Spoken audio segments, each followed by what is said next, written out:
Good evening mga ka-guys o mga kasari. Ang oras is 10:50 na po ng gabi. Pa-close na actually si Kuya AJ guys, pero may naghabol. May naghabol and nag-call pa sa messenger.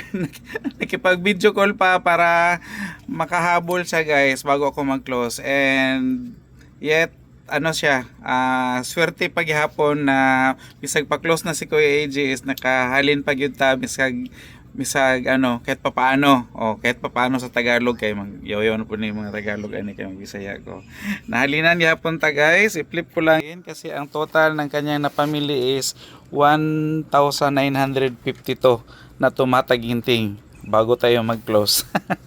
Anong napamili nila? Ito yung mga napamili nila, mga sabon panlaba, mga ano to, mga fabric conditioner, may 7 kilong bigas. Baka sabihin ninyo atik-atik ni Square AG dako kayo halin kunuhay nya bot-bot ready ay napa mga Japanese noodles, mga seaweeds o daghan pang mga dilata di sa ilalom guys, na daghan pa siya mga dilata unya nahalinan pa jud ko og dulaan. Shout out sa yon.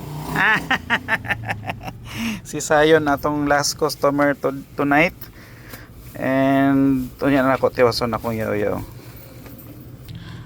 At may hindi pa pala nasali guys. Ang binili nilang sibuyas at saka kamatis hindi pa natimbang, so timbangin muna natin.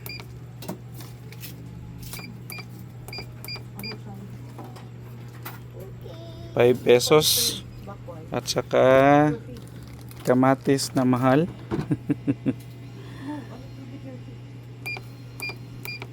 Ayan. So 17 pesos. 22. Mag-add pa pala ng 22. Balot ko muna.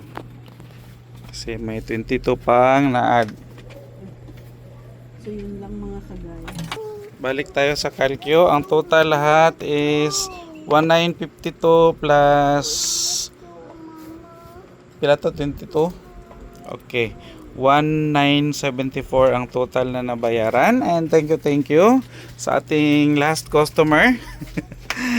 Tapusan na ni Kuya AJ ang aking pag-close para makapagpahinga na rin.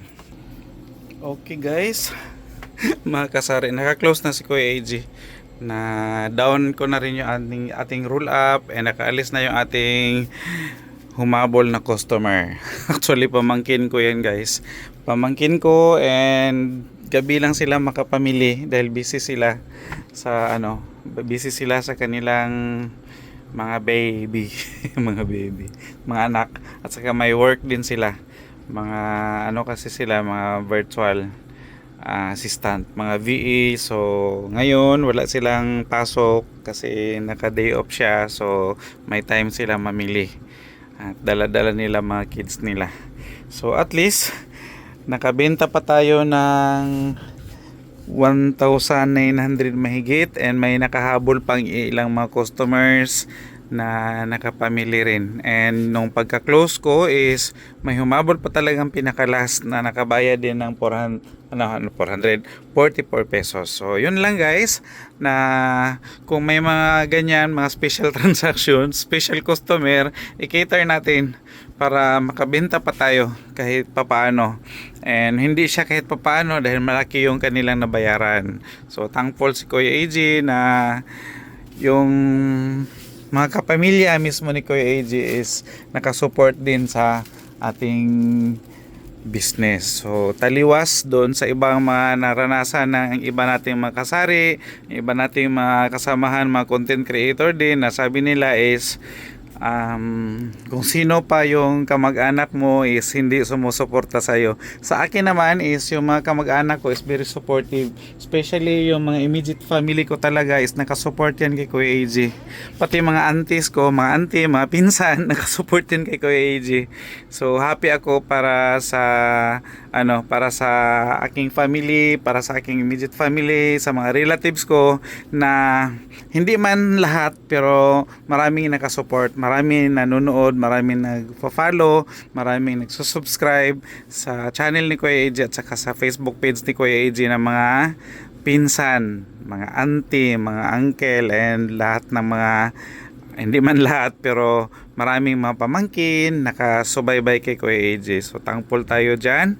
And dahil dyan, magko-close na si Kuya AJ kasi ano oras na? 10:30 na po ng gabi.